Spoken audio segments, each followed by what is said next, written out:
Sick episode of QI, where we'll be sneezing and sniffling, but always socially distancing, of course. I think our guest list this evening must be some sort of sick joke. They are sick as a parrot, it's Joe Brand. Sick as a dog, it's Maisie Adam. Sick as a pig, it's Lee Mack. Hello. And sick as a blue whale, it's Alan Davis. And their buzzers don't sound quite themselves. Joe goes... Maisie goes... Lee goes...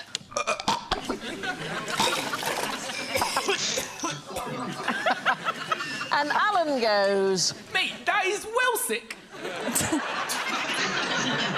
Right, on with the questions. Which weirdo genius left a plague zone to test his eyesight? Mine sounds the most like sex, doesn't it? Well, my kind of... I was going to say, not to me, Joe. No. Quite an insight there. To me, sadly.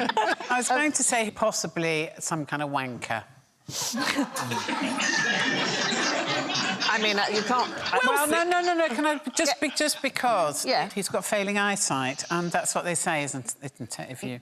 Oh, I see. It's a bold statement for the only person wearing glasses. Yes. Who said that? Yeah. Did you want to say something? Dominic Cummings. Dominic Cummings! Wow. He did what any good father would do. Yes. As the age-old saying goes, if your eyes are giving you hassle, drive to Barnard Castle.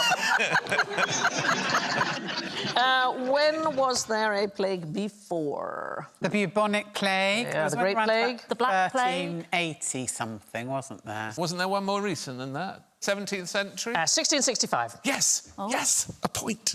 1665. Yes, I know, right? I retire. I knew what century the Great Plague was in. This is terribly impressive. Come on! A plague swept the southeast of England, and Sir Isaac Newton fled Cambridge and shut himself up at the family farm at Woolsthorpe. So what do we know about Newton? Theory of... the apple on his head. It's gravity, isn't it? Except that didn't happen. It's a myth. What? Yeah. The apple thing's a myth. What? Are you telling me the apple went up? He propagated it as a bit of a myth, the story about the apple. But it is from exactly the same time, so his theory of gravity is from then. But he also studied optics, and he wanted to work out how the eye worked. And this was a guy who was fully committed, OK? So in order to work it out, he took a bodkin, which is like a little hat pin, and put it between his eyeball and the socket to see what effect that would have on his vision. Why? Anyway, he poked around, and apparently it does affect your eyesight, affected what colours he saw, and he could see spots before his eyes and so on. And I think that's kind of a dedication to his work right there. Oh. Wow. And years immediately following the plague, he studied the best way to cure the disease, and he decided the best option to make toad vomit lozenges. Anybody want the recipe? Yes, please. OK, so first of all, hang your toad upside down in the chimney for 3 days, OK? What? I hope that's not a euphemism. He was full of ideas. I know. With the fire going underneath it? It doesn't say. It doesn't say about the fire. It just says collect vomit emitted before it dies on a dish of yellow wax. Be sure to include the detritus from the bottom of your fireplace, so bits of ash and so on. And then grind the vomit with the frog remains and form lozenges. And then you place the lozenges around the affected body parts, and the idea is the tablets would draw the poison out of the body. Oh, so they're not lozenges to suck, then? How disappointing. Yes, I know, right? Anyway, do you think it worked? No. No, of course Yeah. not. Oh. It's a time when mysticism and alchemy were pretty much indistinguishable from chemistry and biology, so it was just his best guess. I have to say that the prescription was not worthless because it was sold, the handwritten recipe by Newton was sold at Bonham's in 2020 for £60,000. So In 2020? Quite ironic, isn't it, really, given what he was like with his eyes, 2020? yeah. Yeah. But the similarities between the 2020 coronavirus epidemic and the Great Plague of 1665 are sort of startling. So King Charles II, he shut down the pubs, he shut down the universities, he banned most public gatherings. Every day the death tolls were publicly posted, mourning was limited. What about afternoon? Sorry. And actually, plague doctors sort of wore PPE. It's the rather famous mask. There it is, the beaked mask. And it probably worked. It's a bit like face masks today. I mean, incorrectly, they thought it was the sweet-smelling perfume that you placed in the beak that protected them from the bad smells. But Oh, I thought that was a socially distancing thing. that's not foolish. I think it's surprisingly, that is exactly right. Well, then don't use it in the edit. I've got my brand to think of. You've got a brand, darling. Have you Of course. Have you got... Paddy McGuinness can't do those Greggs adverts forever. And they also wore thick gloves and they had long sleeves and stuff, and basically preventing fleas from biting their skin. Now, who has shooting stars coming out of their bottom? Are you... What? Oh, this is a question. I thought you'd... It's a philosophical question. I thought you would be very middle class and you wanted to know who's farted. Yes, I say, who's got shooting stars coming out of their bottom? What do you call it in your family with the children? Like, my family call it trumping.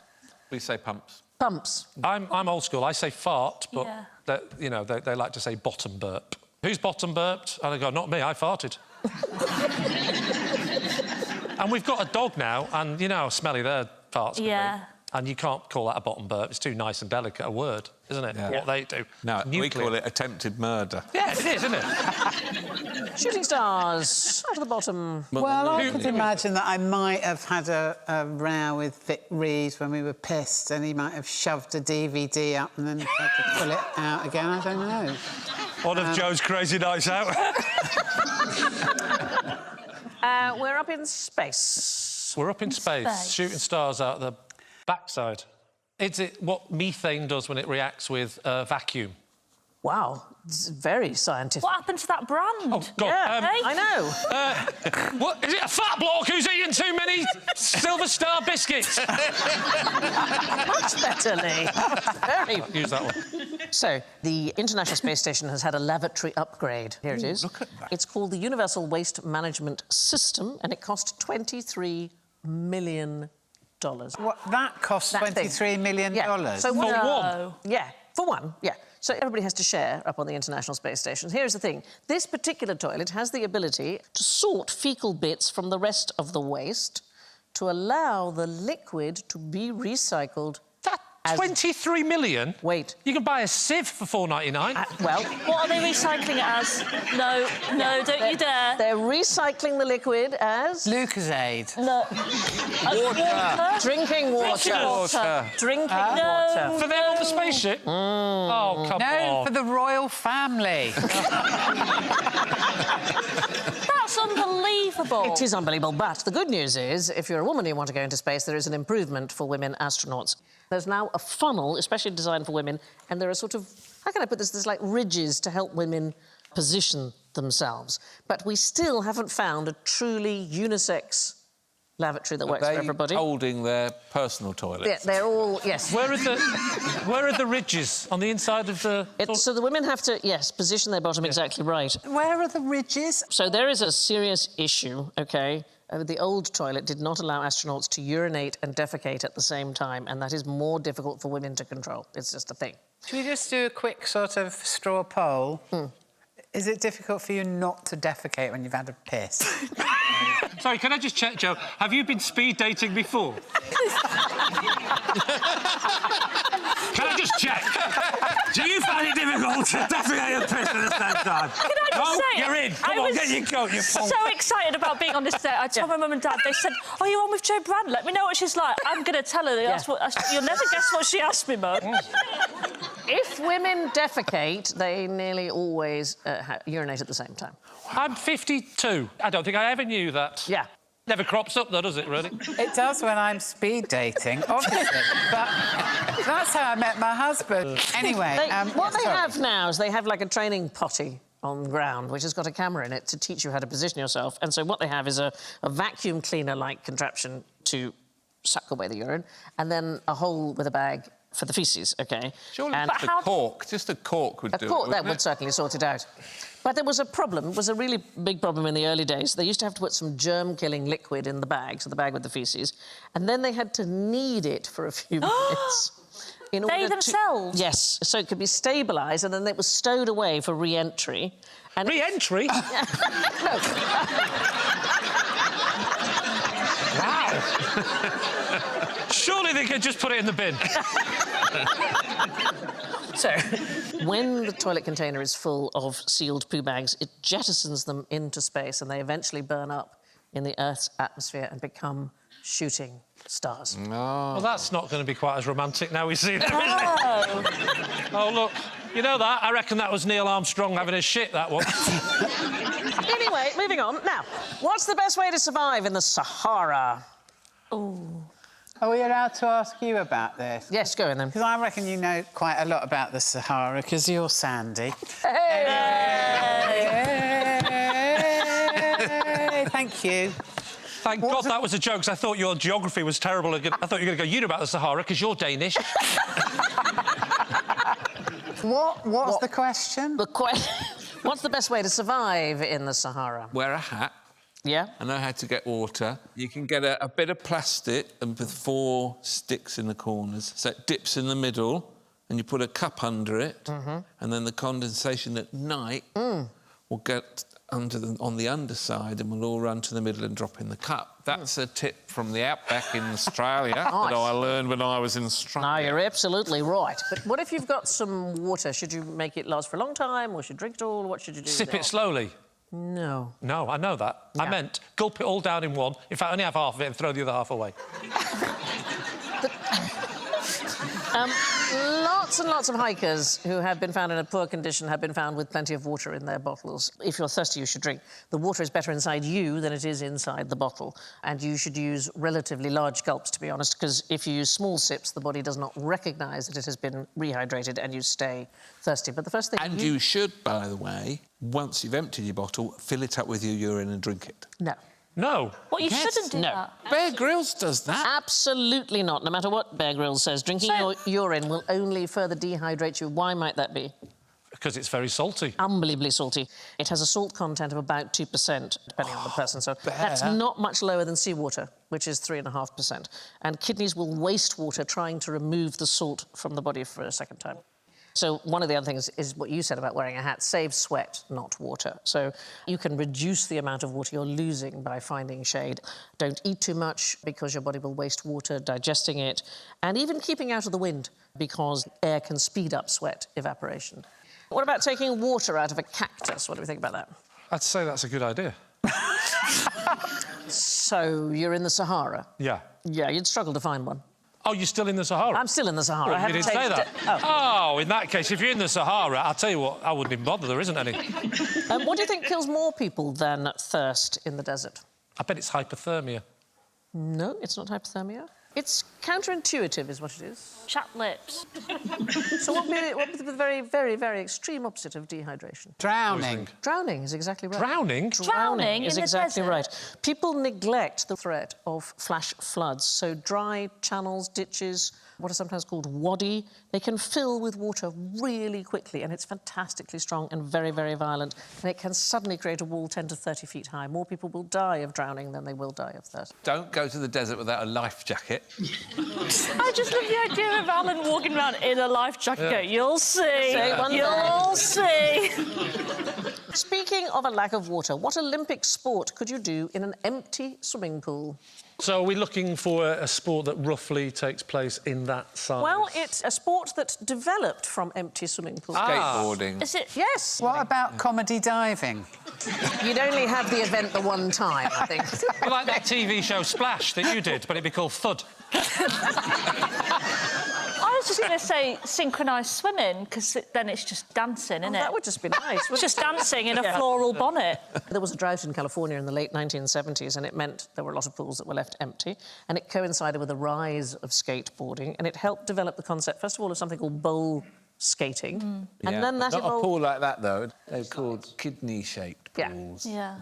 I used to skateboard, you know, back in the day. Did you? Yes, I loved it. Had kryptonic wheels. Is that Red, 65 mils. There are people at home going, ooh! When you see, like, the sort of 90s grunge music videos from California, they're often skateboarding around. Doing the stuff, yeah. Alan's quite pleased that you associate his skateboarding with the 90s. It was a long time before that, then. Yeah. Yeah, they're all skateboarding around, and Alan's there going, I'll pick you up at 5, love. Anyway, some tricks. Let's see if anybody can tell me what they entail. A stiffy. That's when you skateboard with an erection. And it's very important not to fall. Is a stiffy when you go along those metal railings because they're stiff? No, so you jump off the top of the ramp, you keep both your feet on the board, and then you straighten your legs and hold your board with your hand. OK, how about a hippie jump? Oh, well, that's easy. You just get a fellow with long hair to lie down and try and jump him like a double-decker bus. Little bit.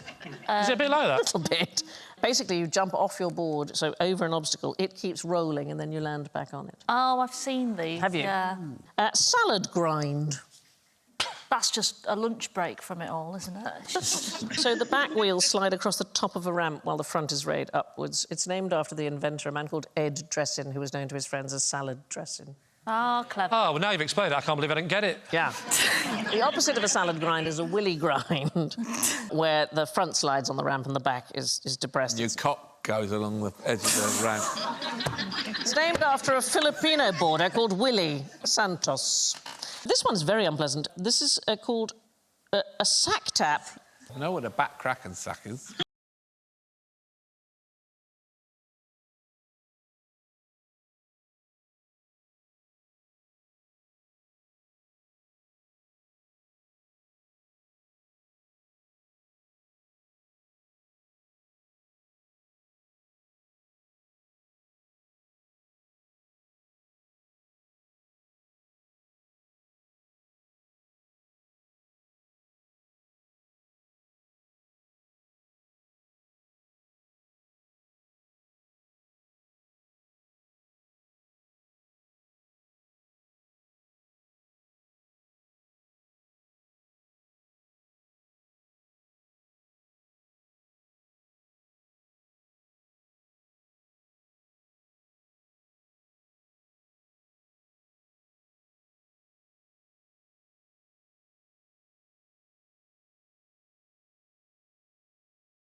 So a liquid needs something for its molecules to grab onto before it can form ice crystals. And to avoid this, all imperfections are removed from a 6/6 blood, and we do not know how they do this. Whoa. But here's the really unfortunate side effect. I mean, they hide away, so you Oh, I hardly... can imagine what the side effect is. People finding them. If you picked one up, darling, and you shook it, it would freeze and die. Oh. So its heartbeat slows down to just twice a minute. So that's the same pace as a... Blue whale. A blue whale, exactly right. Every 3 weeks it comes out of hibernation because it has to go to sleep, because even though it's been frozen, the brain still needs sleep from time to time. Now, what happens to your body if you engage in too much spelunking? Spelunking. Is it one of your skateboard moves? Oh, no. I like that, though. You've done a quick spelunk. So the Latin speluncar is cave. So it's the hobby of exploring caves, spelunking. Oh. So, in 1989, they did an experiment. They took a 27-year-old Italian interior designer called Stefania Follini, and it was an experiment about circadian rhythm, so about the way in which your body normally functions. And she lived in isolation in a cave in New Mexico. This is the actual cave where she lived. She had a guitar. She had computers not attached to the internet. She found 2 mice in the cave, which she named Giuseppe and Nicoletta, and they became her sort of companions. I thought you said she found a mice called Giuseppe and Nicoletta. I don't know who Nicol is, but it's her only friend. She could have left him alone. She lost weight. She had very low vitamin D. Her period stopped. Her body clock changed completely. She would stay awake for 20 hours and then sleep for 10. Oh. And when she came out after 130 days, she guessed she'd been there for 60 days. It was. Whoa. Yeah, complete. Did she have... She had the lighting, right? She had that lighting, but she didn't have any natural light. She had no form of time-telling. Whatsoever. And when she came out, it was, really way, way too bright for her. She had to have dark glasses and so on. There she is, coming out. Yeah. Looks all right there. She looks all right, but that's her going in. Yeah. Caves, we go back to spelunking, can obviously cause claustrophobia. But I just wanted to show you this because it's one of my bucket list things I want to do. It's the Sarawak Chamber in Borneo. It is... Look at that. Wow. Yeah. But what you get in there is not claustrophobia, because obviously it's a large space. You get agoraphobia, which is... A lot of people call it a fear of open spaces, but basically it's a situation where you feel there may be no escape from it. Isn't it agoraphobia? Yes. It's not called agoraphobia, OK, is so it? the elves and I had a long discussion about this. Isn't the Agora the name of the public square? Is that where it comes from? Yes, it is to do with wide open spaces, and I said agoraphobia, and they assured me it was agoraphobia. They're wrong. But everybody says agoraphobia. Everyone says It's the agoraphobia. same word, Joe, with different pronunciation. Listen to them backtracking in your No, ear. because- It's the same word, it's the same word. It's a different pronunciation. You've got it wrong! You're elves. Elves, I call you. People in that cave might be suffering from megalophobia, which is a fear of huge structures. Megalophobia. You could fit 10 Wembley stadia inside there. Stadium! No. We just say Wembley's. You don't need a plural of Wembley Stadium, do you? There's only ever going to be one. Yeah, unless you need to fit 10 of them. It must be Wembley Stadiums, because there can only ever be one Wembley Stadium. OK. Thank you. Good night. It's a shame, because you really were looking as though you were going to win, and now, I don't know. I never win on this show. Do you want to win? More than you could possibly imagine, Joe. God. I always come last, Joe. OK. And with that, it's time for a round of killer questions. The plague on all your houses that we call general ignorance. Fingers on buzzers, please. Which of these soaps will clean me up best? Oh. Ah, yes, Lee. Got to be the antibacterial. It's got to be. Are the elves wrong again? Oh, I know. Sorry, no. Is it the antibacterial? Did I pronounce it wrong? Maisie. Normal. You're absolutely right. There is no clear evidence that antibacterial soap is any better. It may even be worse. So soap works by dissolving fats, which helps dislodge the dirt. What? Do you think if you just showered more? Well, no one told me that. Yeah. Eat 3 bars a day. You've not been overeating, you've been underwashing. Yes. A lot of those beauty bars, you know, the ones that smell really nice, are technically not soap at all. They're No. cheese. Yes. Lathering yourself up with some Are they brie. toad vomit? Oh, God, I've left the toad in the chimney again. They're technically synthetic detergents and not soap at all. Soap has to consist of alkali salts of fatty acids. How can you tell that your toe is not broken?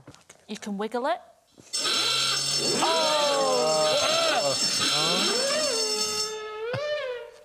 I forget with this show to say it in your head. Yeah, just first. edit. Yeah. So it is an old maxim: if you can move it, it's not broken. It's not only unsympathetic, it's untrue. I mean, the toe is the least of that person's. I think that's it there, yeah. You managed to find the only picture of somebody who hasn't broken their toe. That poor person's going to wake up and they've just got somebody going, great news is, wiggle them toes. I think the best clue is if you hear a loud snap. That's the best clue. How does eating food help you get less drunk? It lines... Go on, Maisie. Go on, Maisie. Come on. Maisie was going to say, line your stomach. No! That's for you, that's not me. That's for you. What's Kate Middleton doing in the kitchen? If you were there, you'd go, you need to take a look at yourself, love. Yeah. She looks like she's eating a pizza, swinging... Come on, Lee. That's your dream girl. Anyway, here's the thing. When you drink alcohol, it can enter your bloodstream one of two ways, either through your stomach or through your small intestine. The intestine, obviously, has a much larger surface area, so it absorbs alcohol much more quickly. And which of these is going to end up doing the job depends on what you have eaten. So, if you are full, the sphincter between your stomach and your small intestine is closed, and more of the work will be done by your stomach. So a fatty meal can reduce your peak alcohol concentration by 50%. Never mind all that. We ordered olives. Where are they? So what's the right thing to eat? You want to have something that it doesn't actually line your stomach, it just keeps your stomach very busy so that it can't get through to the intestine. Keeps it busy. It's the same reason, darling, would that that low be? sugar mixers, you know, like slimline tonics, you get drunk I've never fast. had a slimline tonic in my life. Never been so insulted. They get you drunk faster than normal mixers. Oh, do they? Yeah, so with a normal... Try it, then. With a normal sugary mix, there's lots of calories to burn, it keeps your stomach working, and it keeps the alcohol away from the intestines for longer. The effect can put you over the limit on a breathalyzer. That's the difference. Eating might help you slow how drunk you get, but it doesn't do it by soaking up the booze. Helen of Troy had a face that launched how many ships? Careful, Maisie. Oh, Maisie, what is it? Come on, Maisie. I can't remember the number now. Help me out here, Maisie. Oh, shall I do it for... Maisie, I'll do it 1,000. Hey! But at the time, there weren't 1,000 ships in the world. There weren't enough shipbuilders. Yeah, something like that. There weren't any oceans. There were no such thing as... No one had sailed anywhere. No, none of those. People rowed. They didn't launch ships. They didn't have a slip thing. They didn't have the champagne bottle. They would take the ship out a bit at a time. She didn't have a face. She was faceless. Totally smooth and faceless, like an AI robot. The face that launched 1,000 ships, it dates back to a 1592 play, Dr. Faustus, by Christopher Marlowe, and it's a rounding down. Homer's Iliad specifically says there were 1,186 ships in the Greek fleet that sailed to Troy for the Trojan War. Actually, there's lots of misconceptions about the Iliad. It makes no mention of a wooden horse whatsoever. That's actually referred to in the Odyssey, which is the sequel, and then only in sort of flashback form. And, of course, Helen of Troy was actually Helen of... Birmingham. Sparta. She was actually Helen of Sparta. That's why I won't read the Iliad. It's just... There's too many misconceptions. Yes, there's too much stuff. It's like the Crown. Yeah. There were 1,186 ships in Homer's Iliad, and anyone who says it's 1,000 is almost 20% out. Which brings us to the exact science of the scores. Come on, not last. I'll take it. I'll be happy. Losing the game and their lunch in last place with -27, it's Maisie. Feeling green around the gills in third place with -15, it's Joe. On the road to recovery in second place with -3, it's Alan. And in first place... Has that fuckwit won? The 8th chunder of the world. I don't think me and you as the Chuckle Brothers would work, would it, Joe? With no points whatsoever. I'll take it. It's Lee! Yay!